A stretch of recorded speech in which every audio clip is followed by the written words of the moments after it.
এখন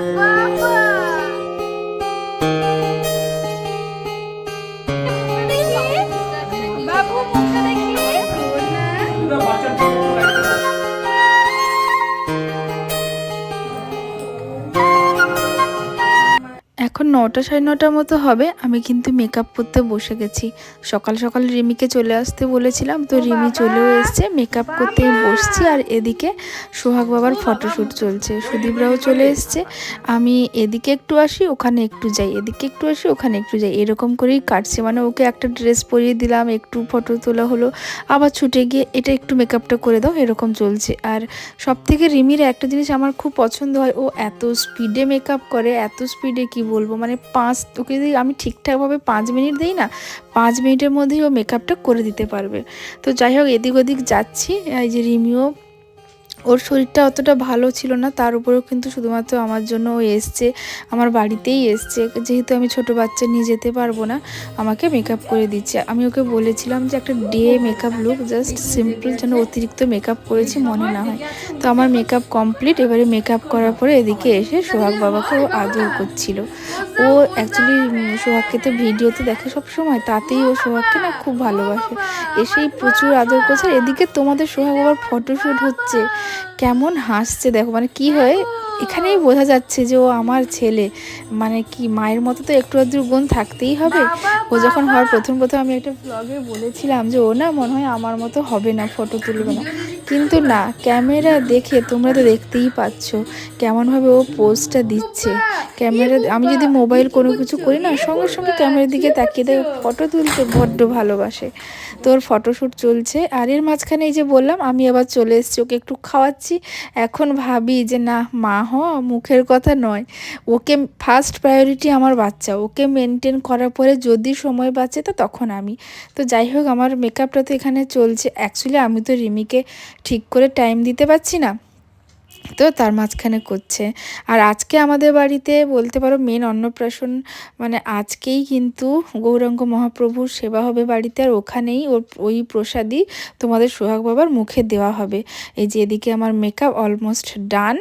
আর সিরিয়াসলি ওই দিন আমাকে সবাই বলেছিল যে খুব সুন্দর লাগছে, মানে পুরো যে মেকআপ করেছিস একদমই মনে হচ্ছিল না। এখানে তাও লাইট জ্বলছে, হালকা মেকআপ মেকআপ মনে হচ্ছে, কিন্তু লাইটটা অফ করে দিলে দিনের আলোতে সবাই বলছিল যে মেকআপ বলে একদমই নাকি মনে হচ্ছে না। আর এত তাড়াহুড়োতে যেন রেডি হয়েছি, কিন্তু কানে তেমন কিছু পরা হয়নি। কানে একটু পরলে একটু ভালো লাগতো। আর আজকে আমি বলেছি হেয়ারে কোনো ক্রিম্পিং বা কোনো কিছু ইউজ করতে না। আর ও বললো যে আজকে কিছু ইউজ করব না, আজকে তোমাকে এমনিই আমি সাজিয়ে দেবো, দেখবে। তো দেখো, মুখটা আমার রেডি। আর সকালে রেডি হয়েছি, ওর আমাদের সোহাগ বাবার স্নান হবে, তার সঙ্গে গায়ে হলুদের পর্ব, ওইগুলো হবে। আমাদের রুমটাতে বেশ এই লাইট দিয়ে দিতে না, ফটোগুলো কিন্তু খুব সুন্দর এসছে। কবে যে ফটোগুলো পাবো, সুদীপের ফোনে আমি দেখেছি।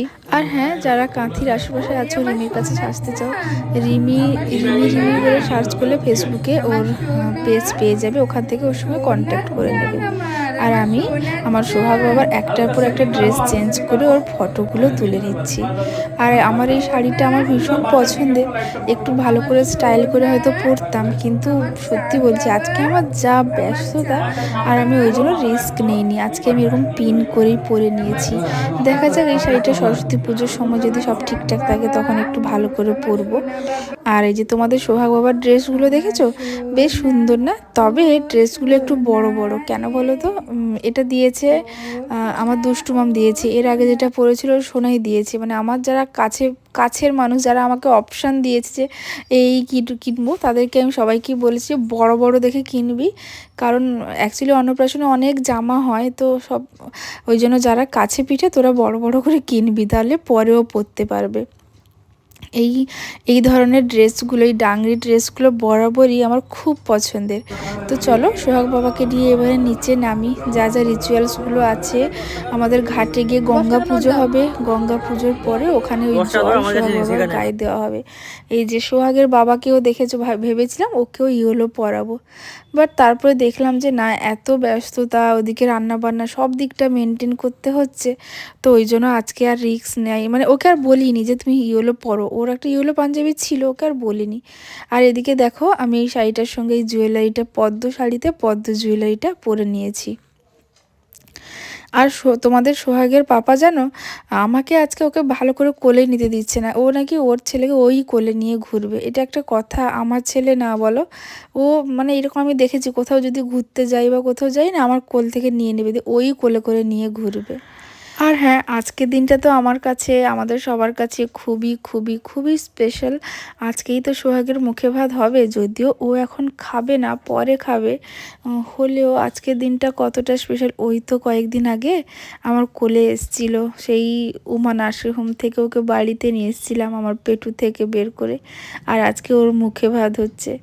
আর তোমাদের সোহাগ আবার ঘুম পেয়েছে, এত সকালে উঠে ফটোশ্যুট করলে ওর তো ঘুম পাবেই। তো ওই যে ঘুমিয়ে গেছে, তার উপরে একটু তোলা হচ্ছে এখন।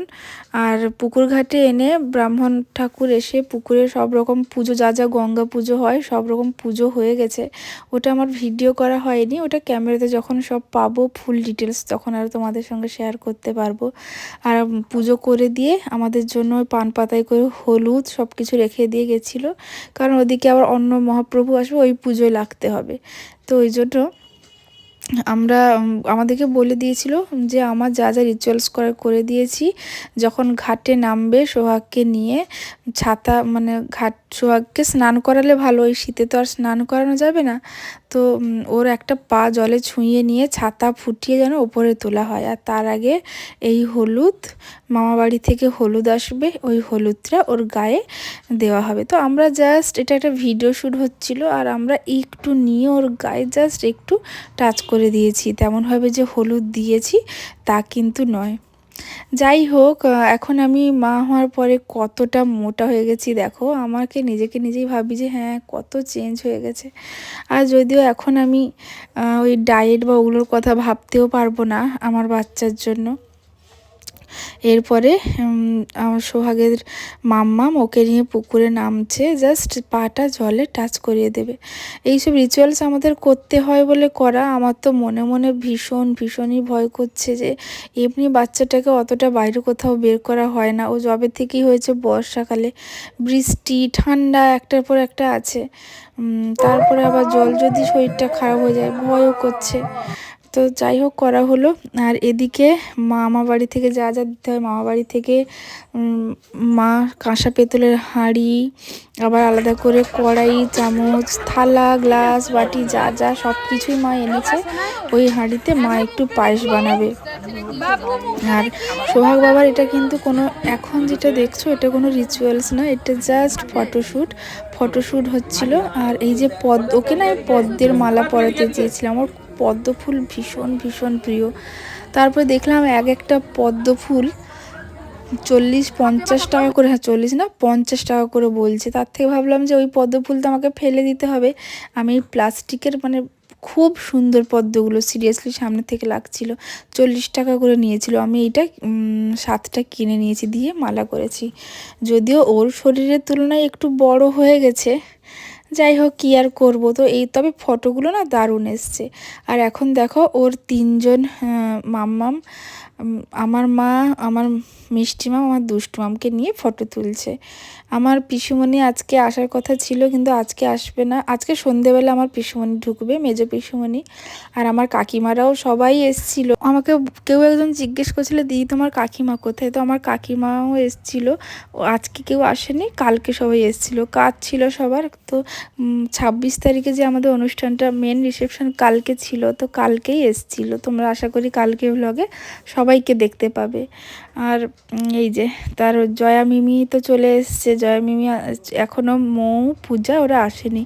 ওদেরকে যে কত করে বলছি যে তাড়াতাড়ি আসার জন্য, না এলে আমি আর কি করব বলো। আর এই যে সোনাই, আমার তিতুন, সবাই মিলে এখানে হলুদ ড্রেস পরে ছবি তোলা চলছে। আমি কিন্তু বলে দিয়েছিলাম সবাইকে যে হলুদ পরবে। যাই হোক, বলার পরেও সবাই না হলেও বেশ কয়েকজন হলুদ হয়েইছে। ওর পাপাকেই পরাতে পারিনি। তো এটা আমাদের অন্নপ্রাশনের সকালবেলার ভ্লগ। দেখতেই পেলে যে সকালে আমাদের স্নান হলো, আরও কিছু রিচুয়ালস হয়েছে, বাট তোমাদের সঙ্গে আমি শেয়ার করতে পারিনি। মানে নিজে এত ব্যস্ত, আমি এখন ভাবছি যদি একটা ক্যামেরাম্যান কাউকে রেখে দিতে পারতাম তাহলে হয়তো সব কিছু সুন্দরভাবে উঠতো। তো দেখো এখন তোমাদের সোহাগের ফটোশ্যুটগুলো হয়েছে পুরো জমিদার বাবু মনে হচ্ছে না, এগুলো আমার ফোনেই হয়েছে, এগুলো কোনো ক্যামেরাতে না। তো তোমাদের সঙ্গে কিছু ফটো ওর শেয়ার করে দিচ্ছি। সব থেকে ভালো হয়েছে শুধু মানে মালা ফুলের পদ্ম ফুল ছাড়া যেটা গামছা গায়ে দিয়ে বসেছিল, ওই ছবিটা আমার সব থেকে বেস্ট লেগেছে আমাদের সোহাগের। তো আমি চেষ্টা করেছি আমার ছেলের অন্নপ্রাশনের প্রত্যেকটা রিচুয়ালস সুন্দর করে করার।